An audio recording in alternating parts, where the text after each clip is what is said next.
Hello, HIST 701 students.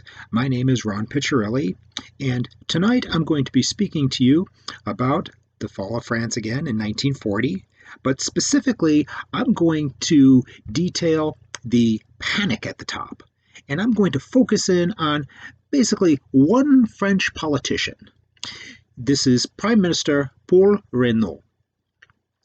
Paul Reynaud basically has a very good reputation in the United States.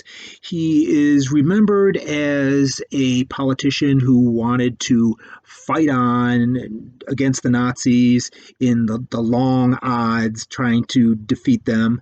And he's remembered as a politician who also had the idea that the French could possibly fall back to North Africa with any remaining forces and carry out the war from there.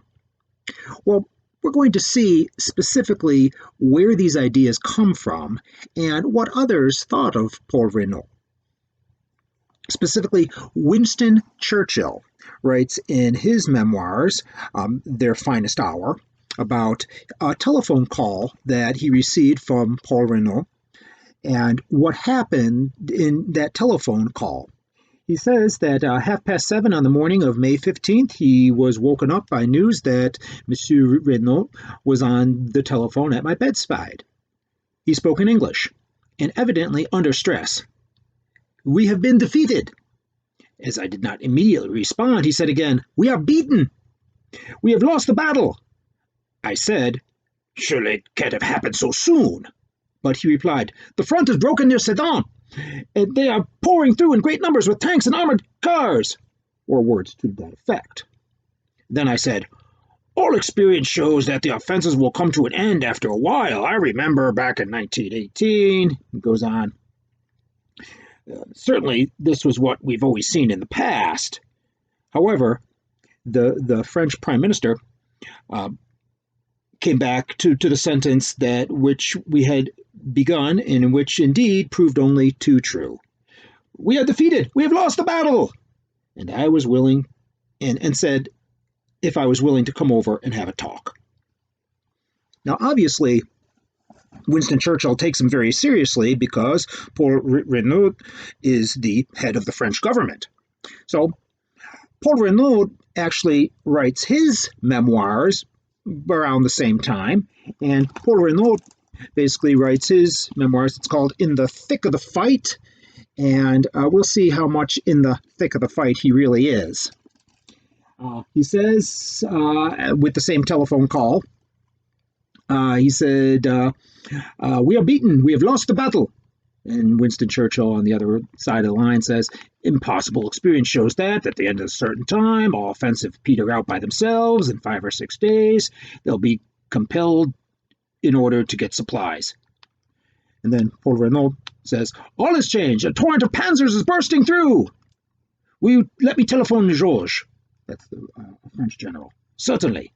Churchill was thinking that we were still in the First World War, and I knew that we were concerned with an entirely different war, according to Paul Reynaud.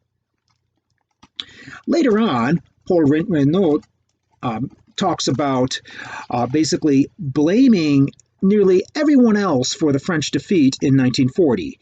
He says that he tries to stiffen resistance, but he blames the Belgian army. He says the Belgian army didn't march south, and they kept their army up north near Antwerp, and they should have marched south to attack.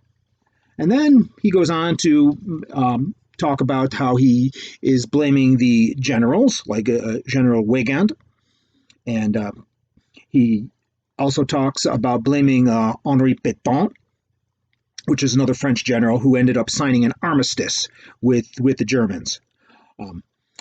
Very carefully, though, Paul Reynaud, he kind of withdraws from the government and he resigns. And he recommends that General Pétain come into his place, and he puts in other French generals in the government to basically take the blame for him. And all this talk about falling back to North Africa and things like that, that's what he says in his memoirs.